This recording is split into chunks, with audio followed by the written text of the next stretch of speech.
Konflik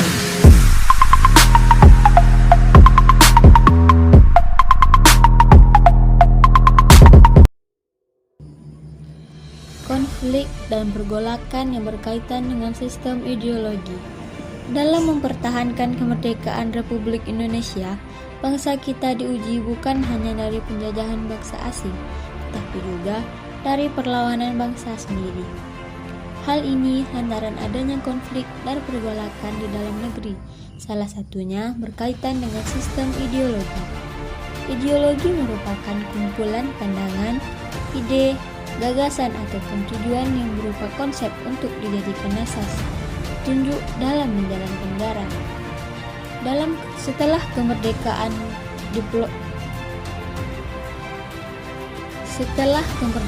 diproklamirkan, ada kelompok-kelompok partai yang memang saling bersaing dengan mengusung ideologi masing-masing. Perbedaan sistem ideologi dari masing-masing kelompok inilah yang membuat adanya konflik dan pergolakan di dalam negeri. Setidaknya, ada 3 peristiwa penting dalam sejarah terkait dengan pergolakan yang berkaitan dengan sistem ideologi, di antaranya pemberontakan Partai Komunis Indonesia atau PKI di Madiun, pemberontakan BI atau TII, dan gerakan 30 September 1965 atau yang dikenal dengan G30S-PKI. Untuk mengetahui lebih jelas mengenai pergolakan yang terjadi di tanah air berkaitan dengan sistem ideologi, berikut penjelasannya. 1. Pemberontakan Partai Komunis Indonesia atau dalam kurung PKI di Madiun.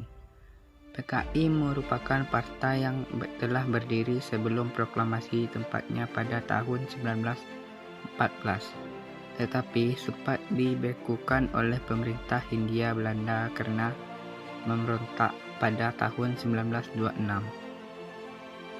Setelah era kemerdekaan, PKI kembali aktif dan sangat mendukung pemerintahan karena masih menjadi bagian dari golongan kiri yang memegang kekuasaan.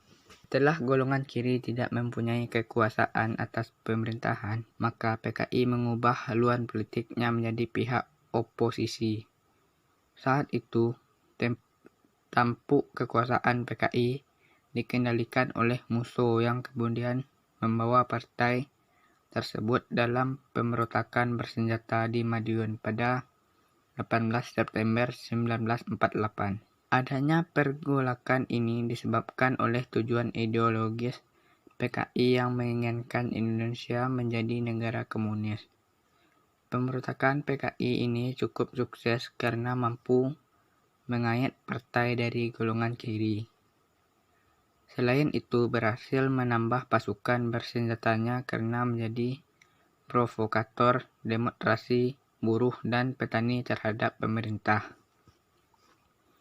Akhirnya pada September 1948, pemerintah mengerahkan kekuatan bersenjata untuk memberantas PKI dan berhasil membuat musuh tewan dalam pertempuran tersebut, sehingga PKI kalah dan tokoh-tokohnya ditangkap dan dijatuhi hukuman mati.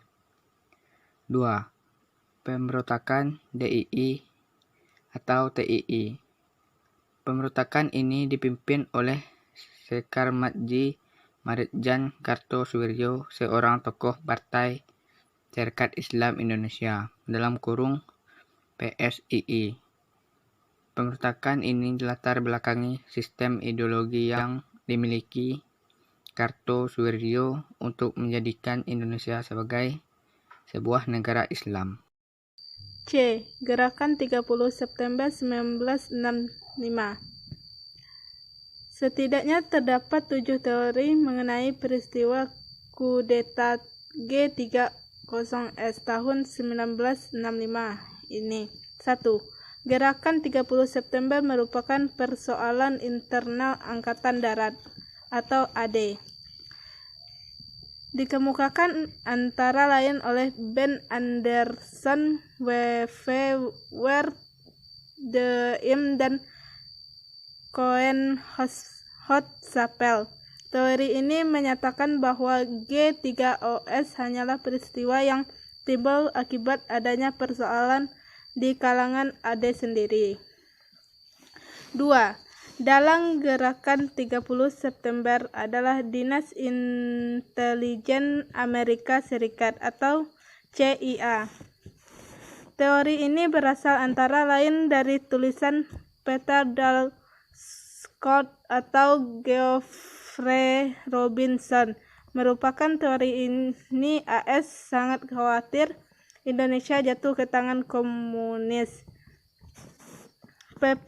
PKI pada masa itu memang tengah kuat-kuatnya menanamkan pengaruh di Indonesia. Karena itu CIA kemudian bekerja sama dengan suatu kelompok dalam tubuh AD untuk memprovokasi PKI agar melakukan gerakan kudeta. 3.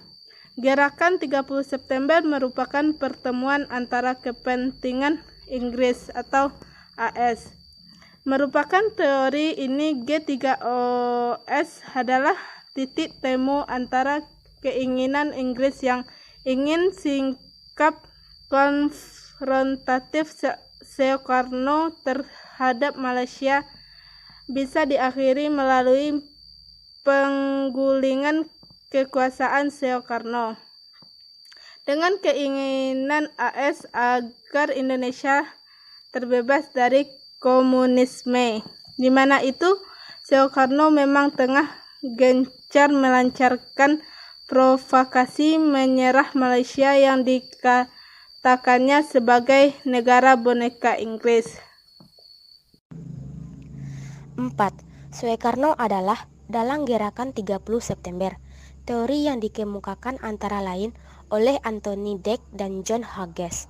Ini beranjak dari asumsi bahwa Soekarno berkeinginan melenyapkan kekuatan oposisi terhadap dirinya, yang berasal dari sebagian perwira tinggi AD. Karena PKI dekat dengan Soekarno, partai ini pun terseret.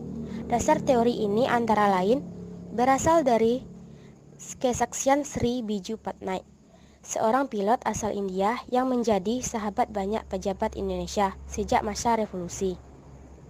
Ia mengatakan bahwa pada 30 September 1965, tengah malam Soekarno memintanya untuk meninggalkan Jakarta sebelum subuh. Menurut Patnaik, Soekarno berkata, "Sesudah itu saya akan menutup lapangan terbang di sini." Soekarno seakan tahu bahwa akan ada peristiwa besar esok harinya. Yang kelima, tidak ada pemeran tunggal dan skenario besar dalam peristiwa Gerakan 30 September.